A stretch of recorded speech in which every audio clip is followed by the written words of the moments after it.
पहले हम लोग क्या पढ़ चुके हैं? संज्ञा। संज्ञा के बारे में पढ़ चुके हैं, ठीक है। अब जो लोग संज्ञा के बारे में नहीं पढ़े हैं उनको थोड़ा सा बता दे, ठीक है। तो देखो संज्ञा क्या है बताओ।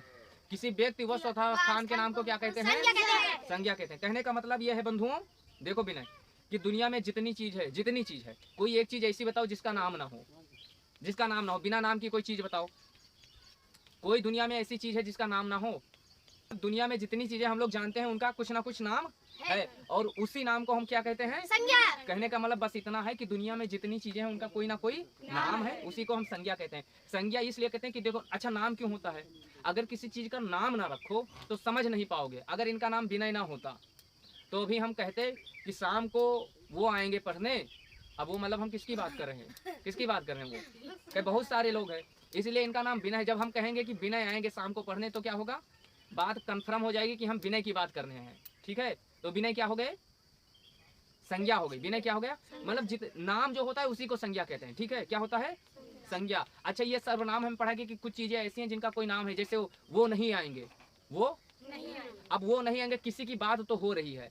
अगर हम कहें कि आज वो मिले थे, आज वो मिले रहा, तो वही मिले रहा मतलब कौन? कोई मिला रहा। तो जहाँ सर्वनाम जब पढ़ेंगे तब बताएंगे कि जहाँ ये तो बात हो रही है, किसी की बात हो रही है। क्या हो रहा है? किसी की बात हो रही है, लेकिन किसकी हो रही है ये नहीं पता है, उसको सर्वनाम कहते हैं। वो सर्वनाम में आता है, मतलब जरूरी नहीं उसी को, उसको वो सर्वनाम में ना। जैसे अभी अब ये लोग सोचे कि हर चीज का नाम है, लेकिन कुछ शब्द ऐसे हैं जैसे ये वो है ना, हम, जैसे हम कहेंगे हम, कोई एक आदमी का तो नाम है नहीं। अगर हम कहते हैं हम लोग खाना खाए तो हम लोग सबका बात हो गया ना। जब मैं कहूँगा कि मैं खाना खाऊंगा, अच्छा मैं भी क्या है? सर्वनाम है, लेकिन इसमें निश्चित और अनिश्चित। तो जब सर्वनाम पढ़ेंगे, आज संज्ञा की बात कर रहे हैं, तो संज्ञा भी नहीं समझ गए कि दुनिया में जितनी चीजें उसको क्या कहते हैं? संज्ञा। अब संज्ञा कई प्रकार की होती है, ये बताएं संज्ञा कितने प्रकार की होती है? बताओ। संज्ञा 5। कौन कौन सी? व्यक्तिवाचक संज्ञा, जातिवाचक संज्ञा, समूहवाचक संज्ञा, द्रव्यवाचक संज्ञा और भाववाचक संज्ञा, ठीक है। तो मेन संज्ञा कितनी होती है? देखो, अब व्यक्ति संज्ञा मतलब समझ गए ना, किसी व्यक्ति मतलब राम, श्याम, विनय, लक्ष्मण, ये व्यक्ति हो गए ना। व्यक्ति मतलब आदमी, किसी व्यक्ति। अब व्यक्ति वस्तु मतलब होगा कोई चीज, ये मार्कर, ये बोर्ड, ये फोन, ये स्टैंड, ये कोई वस्तु हो गई, है ना। किसी व्यक्ति को यह स्थान, लखनऊ, गोंडा, दिल्ली, बहराइच, कलकत्ता, लुधियाना, ठीक है, ये स्थान हो गया। तो मतलब कहने का मतलब है इसके अंदर सारी चीजें आ जाती हैं, और हर चीज का कोई ना कोई, यहाँ जितनी चीजें हैं कोई ऐसा चीज बताओ जिसका नाम ना हो, और जितनी चीजों का नाम है उसी को संज्ञा कहते हैं। तो अब संज्ञा समझ गए, संज्ञा किसको कहते हैं? मतलब दुनिया में जितनी चीजें हैं जिनका नाम है उनको क्या कहते हैं? संज्ञा। अब बात आती है, ठीक है, तो सबको हाँ कहते हैं तो सबको संज्ञा, लेकिन सबके अलग अलग बात है। किसी को कोई और संज्ञा है, कोई और संज्ञा। अब जैसे मान लो यहाँ है सूर्यांश है, सूर्यांश कौन सी संज्ञा है? सूर्यांश कौन सी संज्ञा है? व्यक्तिवाचक संज्ञा है सूर्यांश। देखो, जहाँ ऐसे समझो कोई एक चीज की बात हो, क्या हो? कोई एक चीज की, जहाँ पता हो कि हम इनकी बात कर रहे हैं। अगर हम कह दी लक्ष्मण कल ना आए सुबह, लक्ष्मण कल सुबह नहीं आएंगे पढ़ने। अब लक्ष्मण नाम लिए, ठीक है। अब कौन लक्ष्मण की बात हुई भैया? ये लक्ष्मण की बात हुई ना, कंफर्म है कि इनके बात हुई ना। तो जहाँ ये कंफर्म हो जाए कि इनके बात हो रही है, वहाँ का होगा व्यक्तिवाचक संज्ञा। क्या होगा? व्यक्तिवाचक। जातिवाचक संज्ञा, जाति मतलब संज्ञा ये नहीं कि हम पंडित, ये वाली नहीं, ऐसे भी समझ सकते। लेकिन जाति मतलब जैसे हम कह रहे हैं कि गाय, क्या कहें? अब अगर हम आपसे कह दें कि आज हमारे खेत में गाय चल रही थी, ठीक है, तो कौन सी गाय चल रही थी? पता नहीं, आई जातिवाचक गाय, ठीक है, हम समझे क्या कर, मतलब पता तो है नहीं कौन सी गाय। गाय देखो, कहने का मतलब यह है कि जहाँ इतने लड़के बैठे हो तो सबको अलग अलग नाम से बुलाएंगे ना, अलग अलग नाम से बुलाएंगे, सबका अलग। जितने लड़के गांव में होंगे सबका अलग अलग नाम है, अलग अलग नाम से बुलाओगे। ऐसा तो नहीं कि हम विनय कहेंगे और पूरे गांव के लड़के दौड़ाएंगे, विनय कहेंगे तो विनय आएगा। लेकिन अगर हम ये कहते हैं गाय की बात करें तो सब गाय का ना, सबको गाय ही कहते हैं। क्या कहते हैं? चाहे है ना, चाहे 100 गाय हो, चाहे 100 सांड खड़े हों, 100 सांड भी होंगे तो उनको क्या कहोगे?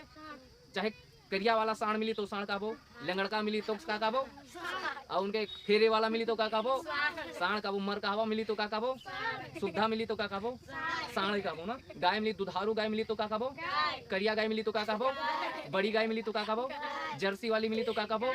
गाय मतलब समझ गए जाति वाला कि जन्म मतलब सारी चीजें वही टाइप के जितनी चीज हो सबका एक नाम से पुकारा जाए, उनका क्या कहा जाए? जातिवाचक संज्ञा। क्या कहा जाता है? अब क्या बचा? द्रव्यवाचक संज्ञा। द्रव्यवाचक संज्ञा मतलब द्रव्य मतलब क्या हो गया? जैसे सोना, चांदी, पानी, ये इतना चीजें हैं जितना। अच्छा एक चीज जान लो, आप समझ लो पानी भी द्रव्य में एक चीज है। द्रव्य वाली चीज अक्सर चीज ऐसा होती है कि द्रव्य वाली चीज मैक्सिमम जितनी चीज समझ लो पैसा से खरीदो तो वो तो कंफर्म लगभग 99% है कि द्रव्य में होता है। सोना पैसा से खरीदी हो, चांदी है ना, तांबा, हीरा खरीदे पड़ी ना, जे के मतलब कीमत। अच्छा अभी ना सोचो कि आदमी का खरीद पई हो, अब तो अलग बात है कि बहुत जगह बेच दो किसी बच्चे को, वो बात नहीं करे, लेकिन जितनी चाहिए दुकान पे मिले। आप कहोगे पानी का, पानी भी बिकता है, बिकाते पानी नहीं बिकता है बाजार में जो 20 रुपए वाला बोतल मिलता है ना, तो कहना मतलब जितने तो द्रव्यवाचक में सोना चांदी हो गया द्रव्यवाचक, इधर ध्यान दो। और एक चीज क्या है, भाववाचक संज्ञा। भाव मतलब समझो भाव वाला ही नहीं कि आलू 20 रुपए किलो, वो वाला भाव नहीं। भाव मतलब क्या होगा कि दुख सुख, हाँ, भाव मतलब कि दुख सुख प्रेम, अरे वेरी गुड, प्रेम। देखो प्रेम इनका याद है, दुख जैसे दुख है।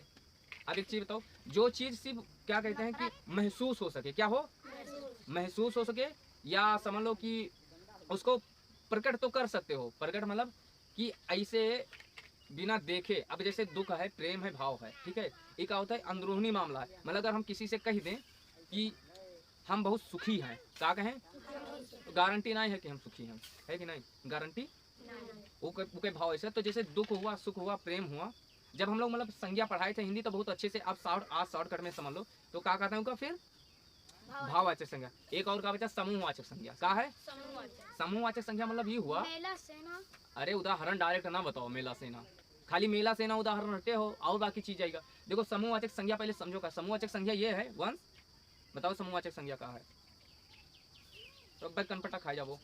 समूहवाचक संज्ञा ये कि जहाँ देखो बहुत सारे लोग की बात होत हो, बहुत सारे लोग का एक चीज से पुकारा जाए, जहाँ बहुत सारी चीज इकट्ठा होत हो, इकट्ठा मतलब जैसे जैसे बेगिन मेला, मेला में कितना आदमी रहता है, कितना आदमी रहता है, बहुत आदमी जुटत है, तब का एक तैयार होता है मेला लागत है ना। जैसे मान लो सेना, संगठन, सेना सेना मतलब हो गया ना जहाँ मिलिट्री वाले बंदूक बंदूक है, सेना में कितना लोग रहता है, लेकिन उसका क्या कहता हो, सेना ही कहता हो, क्या कहता हो, सेना, सेना ही कहता हो, ठीक है। अच्छा अगर हम कहीं सैनिक, तो सैनिक क्या होगा, व्यक्तिवाचक संज्ञा, जातिवाचक, क्या होगा। जातिवाचक, जब हम कहे कि हमारे पापा फलाने सैनिक हैं, तब हमारे पापा हो गए व्यक्तिवाचक। और सैनिक देखो, सैनिक मतलब एक कैटेगरी, जैसे हम कहें गाय, क्या कही, जैसे भी बताएं गाय तो बहुत सारी, अच्छा सैनिक, सैनिक तो बहुत सारे लोग हैं, तो सैनिक क्या होगा, जातिवाचक संज्ञा, क्या होगा, जातिवाचक, ठीक है। और समूहवाचक संज्ञा जब बहुत सारे लोग, जहाँ मतलब ये समझ लो कि इकट्ठा होकर बात हो रही है, क्या होए, इकट्ठा ग्रुप। जैसे मान लो कि कक्षा, कक्षा क्या होगा, क्लास, क्लास, समूहवाचक, क्लास समूहवाचक संज्ञा। पूछोगे क्लास में बहुत सारे बच्चे होते हैं ना, बहुत सारे बच्चे, बहुत सारे लड़के होते हैं, मेला में बहुत सारे लोग होते हैं, ठीक है। झुंड, झुंड का होगा, समूहवाचक, हाँ झुंड में बहुत सारे जानवर, तो झुंड होगा, क्या होगा, समूहवाचक संज्ञा। अब ये चीज कंफर्म होगा, फिलहाल ये हम अच्छे से बताई देंगे एक दिन और का, ठीक है। ये लिए आज बताई दें कि संज्ञा ही है, संज्ञा के बाद हम लोग क्या पढ़ेंगे, सर्वनाम, ठीक है।